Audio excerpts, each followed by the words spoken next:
I stood at the gate of the church. How strange that I, a convinced atheist, was here, waiting to meet the priest. The church was small, with peeling paint, in need of repair.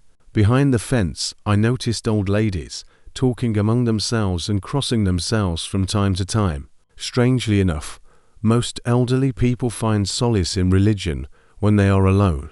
I came here because I was tired. For 2 long years I had visited various doctors' offices, had meaningless conversations and undergone useless examinations, but to no avail. Now going to church was my last chance to get rid of this nightmare. The cigarette was almost down to the filter, and I felt that it was getting too hot. I put it away and thought, the sooner I start, the sooner it will be over. Deep down, I tried to avoid going to church, thinking it was a waste of time. I cleaned myself up, took off my hat, and entered through the wicket. The priest met me at the entrance. I greeted him properly, and we went inside.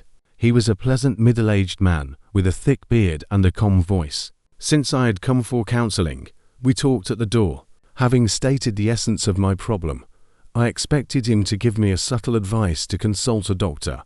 To my surprise, he listened to me silently and continued to remain silent, thinking carefully.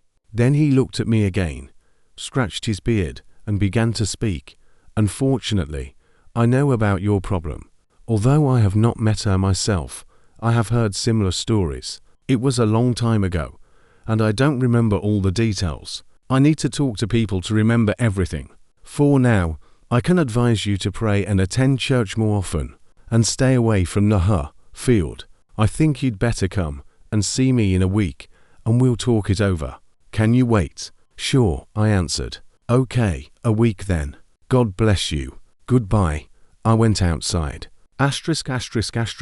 With the evening snow falling slowly from the sky, I walked out of the church gate and pulled on my hat, wondering what the priest might know about my problem. It would be awkward to ask him, and I don't really believe in religious stories, but if someone else was going through the same thing I was, maybe they could help me. I remember finding damp earth in my briefcase on winter days. Opening the briefcase in the morning and finding wet earth with worms in it was extremely unpleasant, and also those boring jokes of my classmates about the earth in my briefcase. It's a good thing I've already finished school and see these people once every 6 months.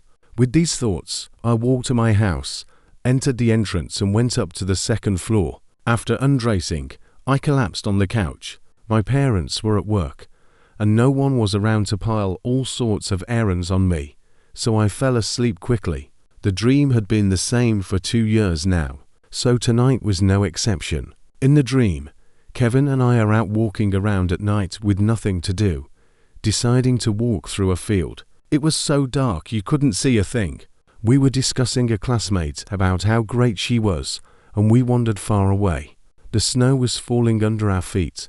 The poles were barely visible in the distance, and there was total darkness ahead.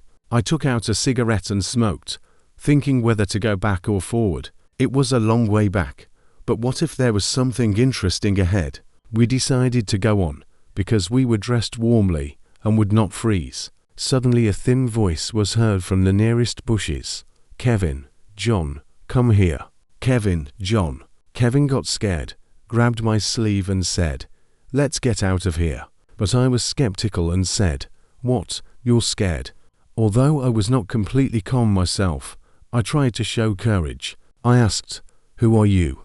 What do you want? In response, a voice said, come here, I'll show you. My eyes got used to the darkness, and through the branches of the bushes, I saw a silhouette between the trees. It was so distinct that it seemed to me as if the creature were beckoning us with its hand. My nerves shook with terror, and we quickly turned and fled from there. The next dream was strange. I found myself in a large room with Kevin standing in front of me, pale, thin, with unnaturally large, uneven cheeks and a mouth slightly off to the side. He was saying something, but I couldn't make out what. Then he went to the door, grabbed the handle, and opened it. I woke up abruptly, almost jumping out of bed. It was 3 in the morning. My parents were snoring loudly in the next room. I turned on the light and the TV and sat on the bed. I didn't feel like sleeping. I started flipping through a photo album. I opened it and saw our class, and Kevin was still with us. I had been wondering for a long time where Kevin had disappeared to. He disappeared 6 months ago. The police searched for him, but there were no results. I'm sure he just got tired of the whole damn thing that started after our field trip. And the next time that entity called him, he just went with it. Of course, I didn't tell anyone about it. The reaction would have been predictable. Before Kevin's disappearance, I'd often thought about things like that, too.